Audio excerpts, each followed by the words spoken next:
con la ponencia número 8, Derecho al Patrimonio Monumental, a cargo de la doctora Eunice del Carmen García García y doctora Eva Costa Pérez por parte de la Universidad Veracruzana.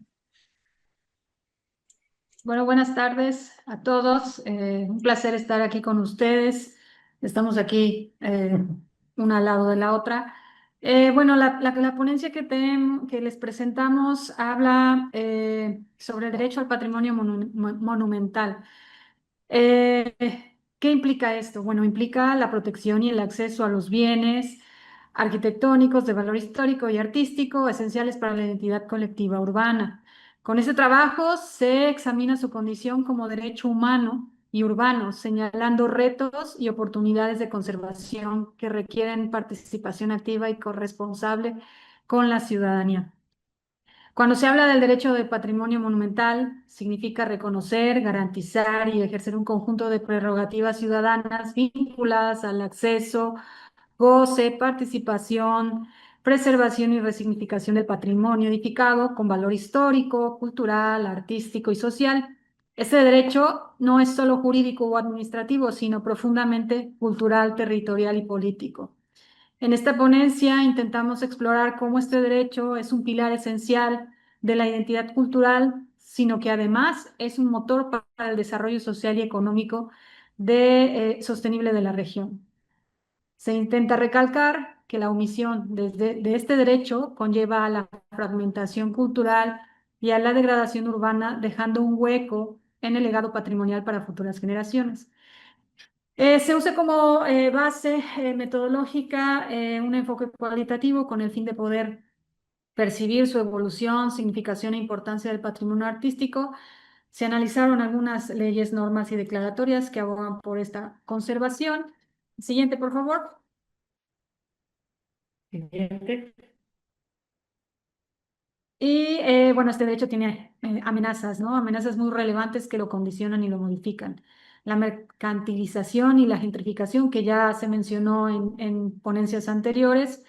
El patrimonio es visto como una fuente de mercadeo, un recurso de estrategias para el turismo, y esto supone una reducción en su valor cultural y social a un valor económico.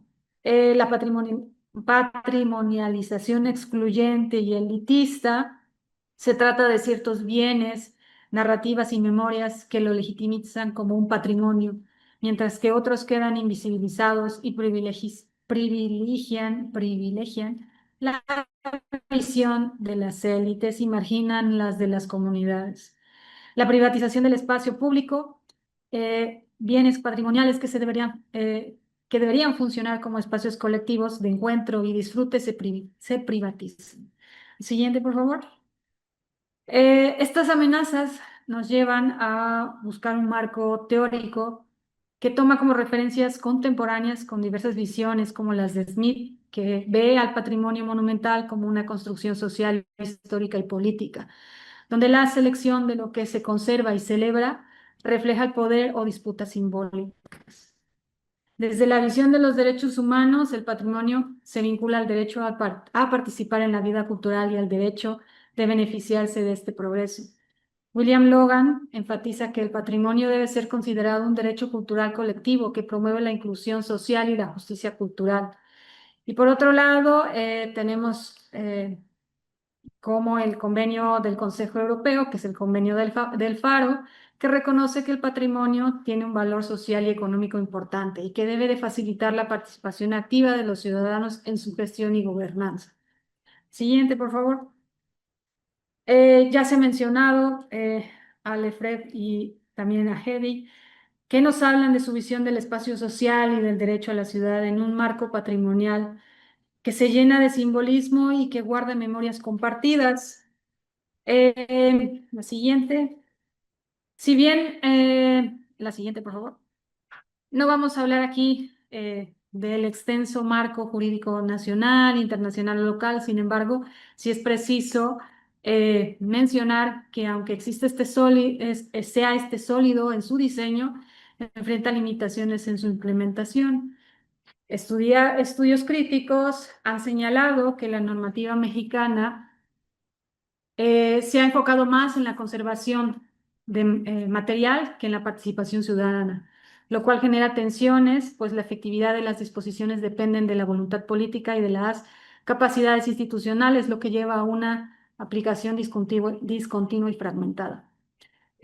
Cuando hablamos de la instrumentalización, perdón, el anterior, instrumentalización simbólica del patrimonio, el patrimonio puede ser también un objeto de manipulación simbólica por parte de gobiernos que lo utilizan como herramienta para legitimizar ideas o políticas, y en estos casos el patrimonio también se convierte en un escenario de propaganda más que de un espacio de memoria plural y de democracia. En Jalapa y en Coatepec, que fueron nuestros focos de estudio, se manifiesta esta promoción de la imagen de ciudades culturales para fines turísticos y electorales, mientras que los problemas estructurales de conservación se mantienen sin ninguna solución, ¿no? La siguiente. Bueno, pues estas manifestaciones más preocupantes se encuentran como el centro principal de la problemática, ¿no? La negligencia y el deterioro silencioso. Demoliciones y alteraciones ilegales, pese a la normativa que restringe y que aún así se presentan, modificaciones irrespetuosas por falta de supervisión, abandono y deterioro progresivo. Esto es un reflejo de la incapacidad de las instituciones para intervenir en el patrimonio como un bien socialmente vivo. La falta de catálogos que aunque sí hay esfuerzos, incluso en la academia y en nuestra facultad, por realizar catálogos actualizados de edificios abandonados, sobre todo en el centro histórico, creo que son pautas que deberían de repetirse no solamente en el centro histórico, sino a lo largo de toda la ciudad. La insuficiencia del personal y recursos en instituciones que hacen que pues no haya la supervisión adecuada para ir a revisar o cerciorarse de que ese patrimonio sigue eh, siendo preservado, ¿no? Y bueno, pues el turismo mal gestionado. Siguiente, por favor. El reconocimiento del derecho al patrimonio monumental como un componente del derecho de la ciudad y de los derechos culturales nos obliga a repensar las cosas. Por ello, proponemos algunas ideas eh, para implementar en una política urbana del derecho al patrimonio, ¿no? Replantear la noción del patrimonio como un bien común. Si bien en Jalapa y en Coatepec, esto implicaría pues frenar la idea de que el patrimonio puede ser sacrificado en el nombre del progreso inmobiliario. Reconocer que la conservación del patrimonio no es un lujo elitista, sino una condición de justicia urbana. Generar espacios que se gestionen donde la ciudadanía participe en la toma de decisiones sobre su patrimonio. La siguiente, por favor. La nueva agenda urbana enfatiza que la cultura y el patrimonio deberían de ser integrados como bienes comunes urbanos y motores de cohesión social, y no como meros atractivos turísticos. La siguiente, por favor. Si bien, bueno, la integración de este enfoque en el derecho de planos urbanos y patrimoniales, en el caso de Veracruz, planteamos una serie de ideas, como sería reformular los planes municipales de desarrollo urbano de Jalapa y Coatepec para incluir objetivos claros de preservación patrimonial como un derecho ciudadano, no solo como un atractivo turístico, sino también establecer que toda la obra pública y privada en zonas históricas pasen por una evaluación de impacto patrimonial similar a las de evaluaciones de impacto ambiental. Reconocer que la legislación local, el derecho a la memoria urbana como parte de los derechos culturales y un plan urbano con enfoque de derechos no solo regula edificaciones, sino que garantiza que los habitantes puedan vivir, reconocer, conocer y disfrutar su patrimonio en condiciones de equidad. Siguiente, por favor. Hablar de gobernanza participativa y mecanismos de contraloría social, pues es necesario que exista esa gobernanza participativa en donde la ciudadanía entre a la discusión y entre al consenso de esas maneras en cómo se va a gestionar el patrimonio, y a la vez generar o habilitar mecanismos de Contraloría Social que permitan que la ciudadanía también pueda denunciar o exigir transparencia en los permisos de construcción, demoliciones ilegales o evaluar programas de conservación. La siguiente, por favor. La situación patrimonial en Jalapa y en Coatepec revela una paradoja. Aunque existen marcos legales de protección tanto a nivel federal como estatal y municipal, la realidad cotidiana muestra demoliciones, alteraciones ilegales, abandono, presión inmobiliario y un turismo mal gestionado que amenaza constantemente la integridad de estos bienes culturales. En este contexto, el derecho al patrimonio monumental no puede concebirse únicamente como una prerrogativa por el Estado, ¿no? Sino que es como un derecho humano y colectivo cuya vigencia depende de la acción concentrada entre instituciones, comunidades y la ciudadanía organizada. Siguiente, por favor, y con esto ya concluiríamos. El patrimonio no puede preservarse sin la participación activa de la sociedad. Los ciudadanos son los primeros testigos del deterioro y al mismo tiempo los principales beneficiarios de su conservación.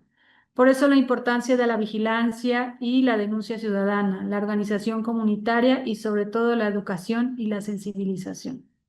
Y retomando un poco la idea que el primer conferencista de este congreso nos hablaba, la búsqueda del desarrollo humano, ¿no? A través de entender que el patrimonio monumental, el patrimonio edificado, es parte de nuestra identidad y de nuestro desarrollo y que nos da una fuerza como nación, ¿no? Por nuestra parte sería todo. Muchísimas gracias. Agradezco, doctora Eva, doctora Eunice, y les comparto, creo que no era esta, un segundo.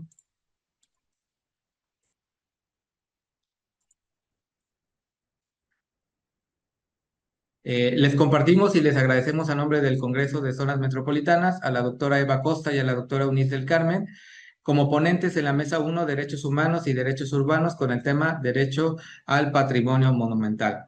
Entonces les agradecemos por parte de la organización, del presidente y de la vicepresidenta.